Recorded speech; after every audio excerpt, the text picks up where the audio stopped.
Hi friends, ఎట్లున్నారు? ఈరోజైతే నేను మీకు బియ్యం పిండి బజ్జీలు ఎట్లా చేయాలో చూపిస్తాను.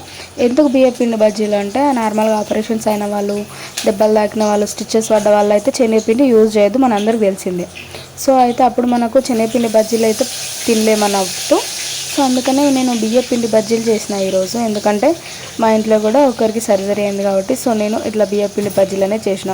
మనం తగినంత బియ్యం పిండి తీసుకొని దాంట్లో ఉప్పు, కారం, ఓమా, ధనియాల పొడి, కొంచెం పసుపు అన్నీ తగినంత వేసేసుకొని వాటర్ వేసేసుకొని ఇట్లా కలుపుకోవాలి.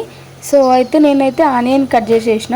ఇందులో ఇంకా మీరు కరివేపాకు, ఆనియన్స్తో పాటు ఇంకా కొత్తిమీర ఇంకా అవి కూడా వేసుకుంటే బాగుంటుంది. నా దగ్గర అవి ఏం లేవు కాబట్టి నేను ఓన్లీ ఆనియన్సే సన్నగా తరిగి వేసేసిన. తర్వాత అలా ఇట్లా మంచిగా కలుపుకొని ఇంకా మనం గోలిచ్చేస్తున్నాను నేనైతే. తర్వాత ఇవి ఎంత బాగుంటాయంటే క్రిస్పీగా మంచిగా ఉంటాయి. బియ్యం పిండి బజ్జీలు మనకు తినాలనే కోరిక ఉంటుంది కదా, ఆ కోరిక నెరవేరుతుంది ఈ బజ్జీలతోని.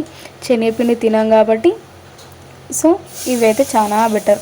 చూడండి, ఇట్లా ఈ కలర్ వచ్చే వరకు గోలిచ్చేసేసుకొని పక్కకు పెట్టేసుకుంటే తింటే అయిపోతుంది అనమాట. నేనైతే ఫస్ట్ వాయి తీయగానే నేను కొన్ని తినేసిన. తర్వాత ఇక మీరు చూడండి ఎంత బాగున్నాయో. సూపర్ టేస్టీగా ఉంటాయి బియ్యం పిండి బజ్జీలు. శనగపిండి కంటే ఎక్కువ కూడా బియ్యం పిండి బజ్జీలే సూపర్ ఉంటాయి. మీరు కూడా ట్రై చేసేయండి, ఇంకా తినేసేయండి. Thank you. Please subscribe my channel.